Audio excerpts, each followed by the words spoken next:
नमस्कार, मैं हुमायूं सिंह और आप देख रहे हैं नेक्स्ट 9 न्यूज। बीते लोकसभा चुनाव में भारतीय जनता पार्टी को ही नहीं बल्कि छोटे छोटे दलों को भी बड़ा झटका लगा, जिसमें एक दल की अगर बात कर लिया जाए तो इसमें बात करेंगे स्वामी प्रसाद मौर्य की। जी हाँ, स्वामी प्रसाद मौर्य कुशीनगर सीट पर नामांकन दाखिल करते हैं, लेकिन मात्र 24,000 वोट उनको मिलते हैं। तो क्या वो वोट बैंक अब फिर से वो जुटाने का प्रयास कर रहे हैं? क्या किसी के साथ गठबंधन में जाएंगे? क्योंकि जो उनका एक गठबंधन का इतिहास रहा है स्वामी प्रसाद मौर्य का, वो बेहद दिलचस्प रहा है। उन्होंने पहले मायावती के साथ काम किया, फिर उसके बाद भारतीय जनता पार्टी का रुख करते, फिर अखिलेश यादव के साथ जुड़ जाते हैं। हालांकि उनके जो रिश्ते हैं वो सभी पार्टियों से बेहद खराब हो गए हैं, लेकिन मायावती के प्रति जो उनका झुकाव देखने को मिलता है, उससे कहा जा सकता है कि आने वाले दिनों में हो सकता है कि इनके पार्टी में शामिल होने की जो संभावना है वो बढ़ रही है। और इस बार के उपचुनाव में अगर मायावती स्वामी प्रसाद मौर्य को कोई सीट दे देती है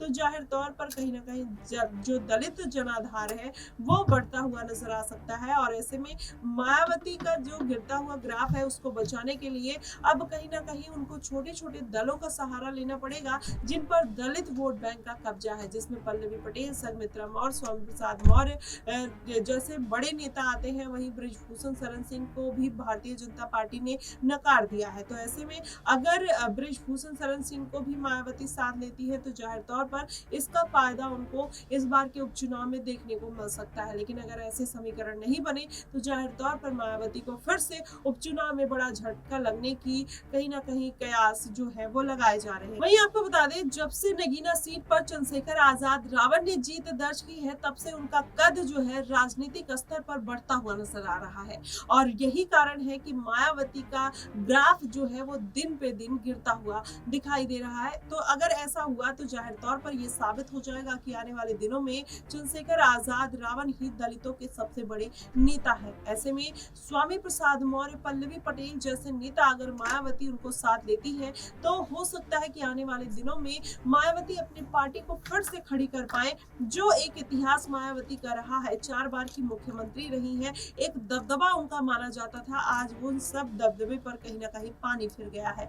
तो क्या एक बार फिर से मायावती अगर इन चेहरों को अपनी पार्टी में जगह देती है, जिसमें से कटेहरी सीट है जिस पर माना जा रहा है कि मायावती इस बार हो सकता है जीत दर्ज कर ले। अगर जीत दर्ज करती है तो कहीं ना कहीं कम बैक करने का एक जरिया मिल जाएगा, एक रास्ता मिल जाएगा। और वही रास्ता कहीं ना कहीं अलग अलग पार्टियां जो है उनके लिए खतरे की घंटी साबित हो सकती है, जिसमें चंद्रशेखर आजाद का भी नाम लिया जा सकता है। आजाद युवा है, इस बार चुनाव जीता है और सबसे ज्यादा मार्जिन के साथ जीता है। तो कहीं ना कहीं यही बात है जो आजाद का कद बढ़ा रही है। विपक्षी नेता भी आजाद की तारीफ करते हुए नजर आते हैं। वहीं स्वामी प्रसाद मौर्य की अगर बात कर लिया जाए तो कुशीनगर सीट पर चंद्रशेखर आजाद रावण उनको सपोर्ट करने पहुंचते हैं और उनको कहीं ना कहीं 24,000 जो वोट मिले, इससे कहा जा रहा है कि आजाद की वजह से वो 24,000 वोट मिले। तो ऐसे में अगर देखा जाए तो इस तरीके के अगर समीकरण बनते हैं, आजाद की वजह से वो वोट अगर उनको मिले होंगे तो जाहिर तौर पर मायावती वो फायदा उठाने की कोशिश जरूर करेंगी।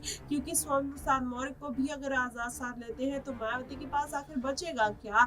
कौन से नेता, कौन सी पार्टी, कौन से दलित चेहरे पर मायावती अब अपना दांव चल पाएंगी? तो कहीं ना कहीं हालांकि भले ही मायावती ने गठबंधन करने से इनकार कर दिया है और वही पुरानी स्ट्रेटेजी जो लोकसभा चुनाव में उन्होंने अपनाई थी, अगर इस बार भी अपनाती है तो जाहिर तौर पर इसका नुकसान उनको देखने को मिलेगा। और यही कारण है कि इस बार के उपचुनाव में भी हार की बड़ी वजह बन सकती है। तो ऐसे में कहा जा रहा है, एक्सपर्ट की माने, सूत्रों की माने तो स्वामी प्रसाद मौर्य का जो रुख है वो मायावती की तरफ जा सकता है। 25 सालों तक दोनों ने एक दूसरे के साथ काम किया है, तो ऐसे में एक कार्य का पार्टी का अनुभव भी है। ऐसे में आकाश आनंद भी जिस तरीके से जिस दौर से गुजर रहे हैं, वहां पर स्वामी प्रसाद मौर्य उनके लिए एक महत्वपूर्ण कड़ी हो सकते हैं। उनको राजनीति में आगे बढ़ाने में अपना योगदान देते हुए नजर आ सकते हैं। फिलहाल देखना होगा कि आखिरकार मायावती स्वामी प्रसाद मौर्य को किस सीट पर जिम्मेदारी देंगी। कटहरी सीट पर उन्होंने अमित वर्मा को तो उतार दिया है, लेकिन वहीं करहल सीट और बिजनौर सीट पर क्या अखिलेश यादव के खिलाफ मायावती उनको इस्तेमाल करते हुए नजर आएंगी, ये देखना बेहद दिलचस्प होगा। फिलहाल आपको क्या कुछ लगता है, आप हमें कमेंट बॉक्स में जरूर बताइएगा। फिलहाल के लिए बस इतना ही। देश और दुनिया की तमाम खबरों के लिए हमारे साथ बने रहिएगा नेक्स्ट 9 न्यूज पर।